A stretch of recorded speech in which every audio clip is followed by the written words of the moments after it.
Hello everyone, ಎಲ್ಲರೂ ಹೇಗಿದ್ದೀರಾ? I hope ಎಲ್ಲರೂ ಚೆನ್ನಾಗಿದ್ದೀರಾ ಅಂತ ಭಾವಿಸ್ತೀನಿ. ನಾನು ಕೂಡ ತುಂಬ ಚೆನ್ನಾಗಿದ್ದೀನಿ. Welcome to Dhrugowda vlogs.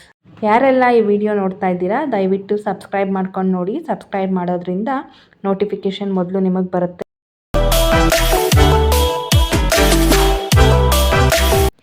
ಈಗ ಟೈಮ್ 4:15 ಆಗಿದೆ. ನಾವು ಕೊಟ್ಗೆಹಾರದಿಂದ ಪಂಚಲಿಂಗೇಶ್ವರ ಹೋಗಿ ರೀಚ್ ಆಗಬೇಕು, ಘಾಟ್ ಇಳಿಬೇಕು. ಸೊ ಹಾಗಾಗಿ ಇನ್ನೂ ಬೇಗನೆ ಹೋಗೋಣ ಅಂದ್ಕೊಂಡ್ವಿ. ಪ್ರಾಣಿಗಳೆಲ್ಲ ಇರುತ್ತೆ ಘಾಟಲ್ಲಿ, ಮತ್ತು ಏನು ತೊಂದರೆ ಆಗಬಾರ್ದು ಅಂದ್ಬಿಟ್ಟು ನಮ್ಮ ಟೀಮ್ ಅವರು ಸ್ವಲ್ಪ ಲೇಟಾಗೆ ಹೊರಡಿ ಅಂತ ಹೇಳಿದ್ರು.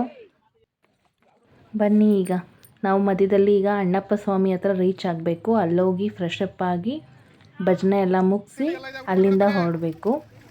ಕೊಟ್ಗೆಹಾರದಿಂದ ಹೊರಟಿ ಒಂದು 3-4 ಕಿಲೋಮೀಟ್ರ್ ಬಂದರೆ ದಾರಿಲಿ ಪ್ರತಿ ವರ್ಷವೂ ಇವರು ಸೇವೆ ಮಾಡ್ತಾ ಇರ್ತಾರೆ. ಅಲ್ಲಿಗೆ ಬರೋರಿಗೆಲ್ರಿಗೂ ಅನ್ನದಾನ, ಜೋಳದ ರೊಟ್ಟಿ ಎಲ್ಲ ಮಾಡಿಸಿರ್ತಾರೆ. ಅಲ್ಲಿ ಅದು ಅಷ್ಟು ಬೇಗ ತಿನ್ನೋದಕ್ಕಾಗಲ್ಲ. ಬೆಳಗಿನ ಜಾವ 5 ಗಂಟೆಗೆ ಅಲ್ಲಿ ರೀಚ್ ಆಗ್ತೀವಿ. ಒಂಚೂರು ತಿನ್ಕೊಂಡು ಅಲ್ಲಿಂದ ಅಣ್ಣಪ್ಪ ಸ್ವಾಮಿ ರೀಚ್ ಆಗ್ತೀವಿ. ನೋಡಿ, ನಾವು ಅಣ್ಣಪ್ಪ ಸ್ವಾಮಿಗೆ ರೀಚ್ ಆಗೋಷ್ಟೊತ್ತಿಗೆ ಬೆಳಗಿನ ಜಾವ 6:45 ಆಗಿತ್ತು. ಇಲ್ಲಿ ಬಂದು ಸ್ವಲ್ಪ ಹೊತ್ತು ರೆಸ್ಟ್ ಮಾಡಿದ್ವಿ ಎಲ್ಲರೂ ಬರೋವರೆಗೂ. ನೋಡಿ, ಆ ಬೆಟ್ಟ ಗಿಡಗಳ ಮಧ್ಯ ಸೂರ್ಯ ಎಷ್ಟು ಚೆನ್ನಾಗಿ ಮಿನುಗ್ತಿದ್ದಾನೆ ಅಂದರೆ ನೋಡೋದಕ್ಕೆ 2 ಕಣ್ಣು ಸಾಲದು.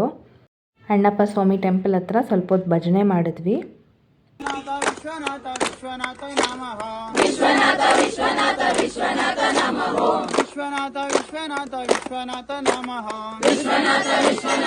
ಟಿಫನ್ ಗಾಡಿ ಇಲ್ಲೇ ಬಂದಿತ್ತು, ಅದು ವಿಡಿಯೋ ಮಾಡ್ಕೊಳಕ್ಕಾಗಲಿಲ್ಲ. ಟಿಫನ್ ಎಲ್ಲ ಮಾಡಿಕೊಂಡು ಘಾಟ್ ಇಳಿಯೋಕ್ಕೆ ಶುರು ಮಾಡಿದ್ವಿ.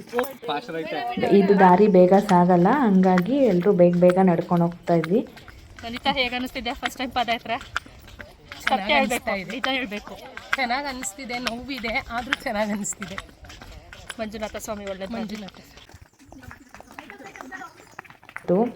ಎಲ್ಲರೂ ಓಡ್ತಿದ್ದಾರೆ ಬಿಸಿಲಲ್ಲಿ. ಹಾಗೆ ಮಾತಾಡಿಕೊಂಡು ಸ್ವಲ್ಪ ತಮಾಷೆ ಎಲ್ಲ ಮಾಡಿಕೊಂಡು ಇವರಿಬ್ರಿಗೂ ಕಾಲು ಎಳ್ಕೊಂಡು ಚೆನ್ನಾಗಿತ್ತು. ಅವ್ರು ಯಾರು ಏನೂ ಬೇಜಾರು ಮಾಡ್ಕೊಳ್ಳಿಲ್ಲ. ಒಂಥರ ಹೆಂಗೆ ಅಂದರೆ ಅಷ್ಟೇ ತಮಾಷೆ ಮಾಡಿಕೊಂಡು ಯಾರೂ ಅದನ್ನು ಸೀರಿಯಸ್ ಆಗಿ ತಗೊಳ್ಳಲ್ಲ. ಬನ್ನಿ, ಈಗ ಘಾಟಲ್ಲಿ ನಾವು ಕಾಲು ದಾರಿಲಿ ಇಳಿತಾ ಇದ್ದೀವಿ. ನೋಡೋಣ ಹೇಗಿದೆ ಈ ದಾರಿ ಅಂತ ಅಂದ್ಬಿಟ್ಟು. ನಾವು ಪಂಚಲಿಂಗೇಶ್ವರಕ್ಕೆ ಕಾಲ್ ದಾರಿಲಿ ಇಳಿತಾ ಇದ್ದೀವಿ. ನಮ್ದು ಬೇರೆ ಕಡೆ ಬಿಟ್ಟರೆ ಬೇರೆ ಕಡೆ ಕೊಡಬೇಕು. ಇದು ಇಟ್ಕೊಂಬ. ಈ ರೀತಿ ಕಾಲ್ದಾರಿಲಿ ಹಿಡಿಯೋದ್ರಿಂದ 1-2 ಕಿಲೋಮೀಟ್ರು ಕಮ್ಮಿ ಆಗುತ್ತೆ ರೋಡಲ್ಲಿ ಹೋಗೋದಕ್ಕೂ ಇದಕ್ಕೂ. ಮತ್ತು ಕೈ ಕಾಲೆಲ್ಲ ಹಿಡಿದಿರುತ್ತಲ್ಲ, ನಡ್ಕೊಂಡು ಬಂದು ಕೆಲವ್ರಿಗೆಲ್ಲ ಕೈ ಕಾಲು ಹಿಡಿದಿರುತ್ತೆ, ಅದೆಲ್ಲ ಬಿಡುತ್ತೆ ಅಂದ್ಬಿಟ್ಟು ಈ ರೀತಿ ಸರ್ಕಸ್ ಮಾಡಿಕೊಂಡು ಹೋಗ್ತೀವಿ. ತುಂಬ ಚೆನ್ನಾಗಿರುತ್ತೆ, ಒಂಥರ ಟ್ರಕ್ಕಿಂಗ್ ಎಕ್ಸ್ಪೀರಿಯನ್ಸೇ ಅನ್ಬೋದು. ಪಾಪ ಇವರಿಗಂತೂ ನಡ್ಕೊಂಡು ಬರೋದೇ ಕಷ್ಟ ಅಂತ ಒದ್ದಾಡ್ಕೊಂಡು ಬರ್ತಿದ್ರು. ಅದರ ಮಧ್ಯದಲ್ಲಿ ಇದೊಂದು ಟ್ರಕ್ಕಿಂಗ್ ಎಕ್ಸ್ಪೀರಿಯನ್ಸ್ ಮಾಡಿಸೋಣ ಅಂತ ಅಂದ್ಬಿಟ್ಟು ಅವ್ರ ಕೈಲಿ ಸರ್ಕಸ್ ಮಾಡಿಸ್ತಿದ್ದಾರೆ ಪಾಪ. ನೋಡಿ ಫ್ರೆಂಡ್ಸ್, ಈ ಥರ ಎಲ್ಲ ಸರ್ಕಸ್ ಮಾಡ್ಕೊಂಡು ಇಳಿಬೇಕಾ? ಬಿದ್ದು ಏನಾದ್ರು ಏಟ್ ಮಾಡ್ಕೊಂಡ್ರೆ ಯಾರು ಜವಾಬ್ದಾರರು? ನಾವಂತ ಜವಾಬ್ದಾರಿ ತಗೊಳಲ್ಲ.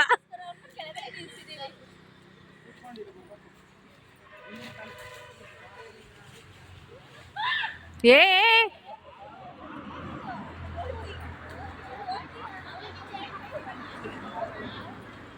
ನೀವು ಒಂಥರ ಕೋತಿಗಳೇ ಆಗಿರೋದು.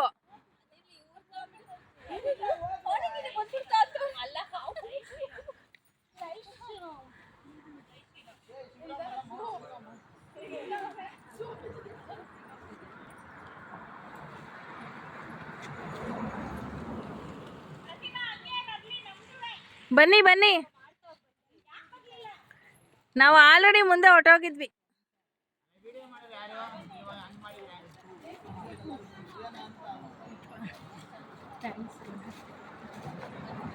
ನಾವು ಹುಡುಕ್ತಿದ್ವಿ, ಬಟ್ ಈ ದಾರಿ ನನಗೆ ಸಿಗಲಿಲ್ಲ. ನಾವು ಮುಂದೆ ಪಾಸ್ ಆಗಿಬಿಟ್ವಿ. ಆಮೇಲೆ ಇವರೆಲ್ಲ ಇಳ್ಕೊಂಡು ಬಂದರು.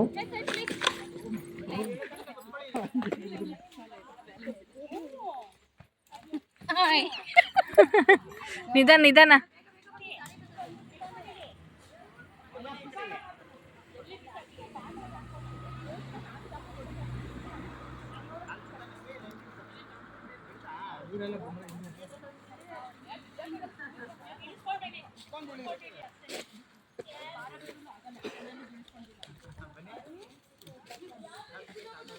ಇದೊಂದು ದೊಡ್ಡ ಕೋತಿ. ಮರದ ಮೇಲೆ ನೇತ್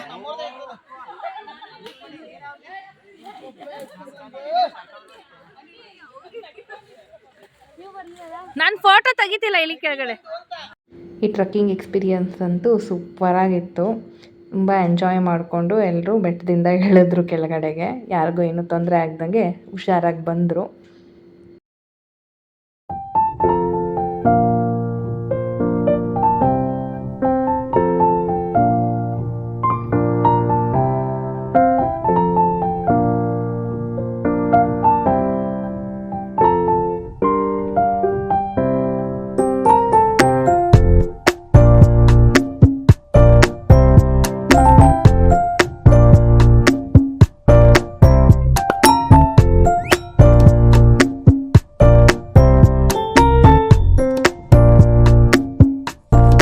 ಇದೇ ಥರ ಎಷ್ಟೊಂದು ಕಾಲ್ದಾರಿಗಳು ಸಿಗ್ತಿರುತ್ತೆ.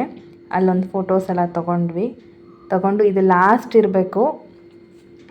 ನಾವು ಲಾಸ್ಟ್ ಇಯರ್ ಬಂದಾಗ ಅದು ದಾರಿ ಹತ್ರ ಇತ್ತು. ಈ ಸತಿ ಫ್ಲಡ್ ಆಗಿ ಎಲ್ಲ ಕ್ಲೋಸ್ ಆಗಿಬಿಟ್ಟಿದೆ. ಹೋಗ್ತಾ ಇದ್ದೀವಿ ದಾರಿನೇ ಸಿಗ್ತಾ ಇಲ್ಲ. ಸುಮಾರು ಇಲ್ಲ ಅಂದ್ರೆ ಒಂದು 3-4 ಕಿಲೋಮೀಟರ್ ಆದರೂ ನಮಗೆ ರೋಡೇ ಸಿಕ್ಕಲಿಲ್ಲ.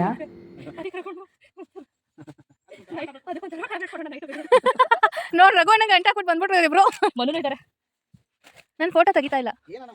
ಏ ಕಲ್ಲಲ್ಲ ಲಾಟಿದೆ ಚಂದನ್. ಸಾಕು ಬಾ. ರೋಡ್ ಕಾಣಿಸ್ತಾ ಇಲ್ಲ ಟೆನ್ಷನ್ ಆಗ್ಬಿಟ್ಟವ್ರೆ. ನಂದಿತಾ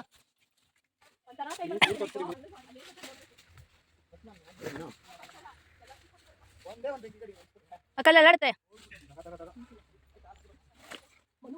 ಮನು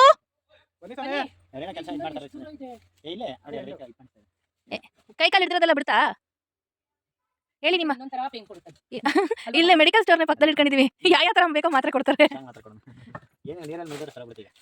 ಈಗ ಹೇಳಿ ಎಕ್ಸ್ಪೀರಿಯನ್ಸು ಟ್ರಕ್ಕಿಂಗ್ ಮಾಡಿದ್ದು. ಚೆನ್ನಾಗಿತ್ತು ಎಕ್ಸ್ಪೀರಿಯನ್ಸ್, ತುಂಬಾ ಚೆನ್ನಾಗಿತ್ತು.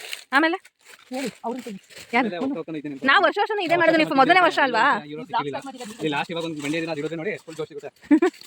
ಫೈನಲಿ ರೋಡ್ ಕಾಣ್ತು ಅನ್ನೋ ಖುಷಿಗೆ ಕಾಡು ಮನುಷ್ಯರ ಥರ ಎಲ್ಲ ಆಡಿದ್ದೀವಿ.